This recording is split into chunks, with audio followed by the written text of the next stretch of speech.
राधा रानी की अटारी पर आप कभी गए हैं बरसाना?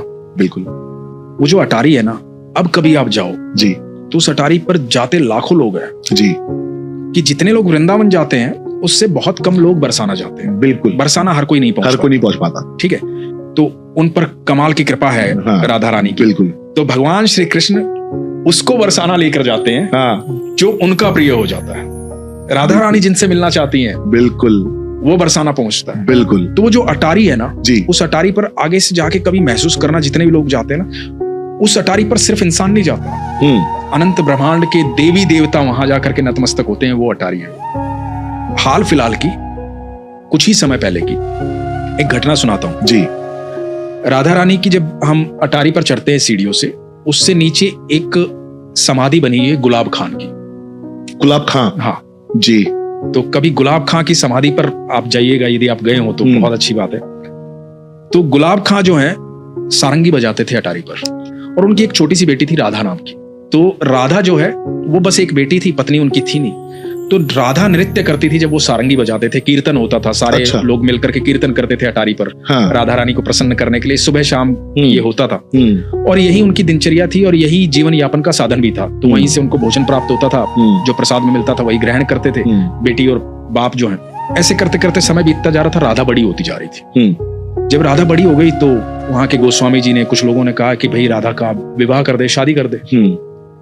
तो गुलाब खान ने कहा कि मैं कौन होता हूँ शादी करने वाला, और मेरी तो इतनी औकात भी नहीं है, हैसियत भी नहीं है कि मैं अपनी बेटी का विवाह कर पाऊं। मेरी तो इतनी आमदन भी नहीं, मैं तो यहीं रहता हूँ, तो मैं कहाँ लड़का तलाश करूंगा, कहाँ शादी करूंगा, मुझसे तो नहीं हो पाएगा। जो होगा राधा रानी देखेंगी। ठीक है।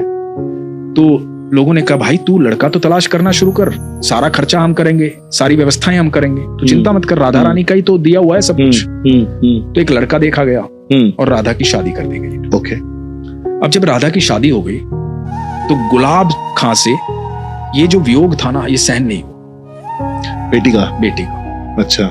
अब जो बेटी सुबह शाम उसके साथ रहती थी, वो सारंगी बजाता था, नृत्य करती थी, हर समय बाबा बाबा बाबा बाबा, वो सुन नहीं पा रहा था वो बाबा बाबा, रोता रहता था उसकी याद में। लोगों ने बहुत समझाया कि बेटी पराया धन होती है, उसका विवाह हो गया, वो चली गई, इतना चिंतित मत हो गुलाब खां।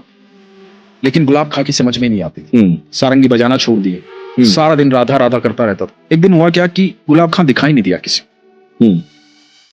खूब तलाश किया, गुलाब खां कहीं नहीं मिला। कई दिन हो गए थे, तो लोगों को लगा कि बेटी के वियोग में आ गया था, दुखी हो गया था, बहुत परेशान हो गया था। हो सकता है कहीं जंगलों में चला गया हो सकता है बैकुंठ धाम चला गया हो, उम्र भी हो गई थी उसकी। तो लोगों ने एक समाधि बनवा दी गुलाब खां की याद, बरसाना में।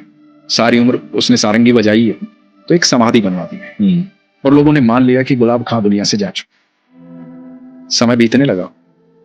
एक दिन गोस्वामी जी अटारी से नीचे आ रहे थे, महल से नीचे आ रहे थे, राधा रानी के महल से। तो भोग लगा के आ रहे थे, तो गोस्वामी जी को आवाज सुनाई दी पीछे से कि गोस्वामी जी राधे राधे। पीछे मुड़ के देखा तो गुलाब खां खड़ा हुआ, और गुलाब खां को देखते ही गोस्वामी जी थरथर कांपने लगे। तो बोले अरे मैं हूं गुलाब खां। तो बोले लेकिन गुलाब तुम तो दुनिया से चले गए थे, हमने तो तुम्हारी समाधि बनवा दी। बोला अरे नहीं, मैं कहीं नहीं गया था, मैं तो यही हूं। बोला कहाँ थे तुम, इतने दिन से दिखाई नहीं दिए। तो बोले नहीं, एक दिन क्या हुआ कि मैं उस दिन रात को सब लोग चले गए थे, मैं यहाँ रो रहा था, राधा राधा चिल्ला रहा था। एक छोटी सी बच्ची आई और बोली बाबा सारंगी नहीं बजाओगे, सारंगी नहीं बजाओगे तो मैं नृत्य कैसे करूंगी। तो मैंने सारंगी बजाई, वो मेरे को अंदर लेकर चली गई महल के, और महल में वहां ठाकुर जी थे, राधा रानी थी, और रास हो रहा था।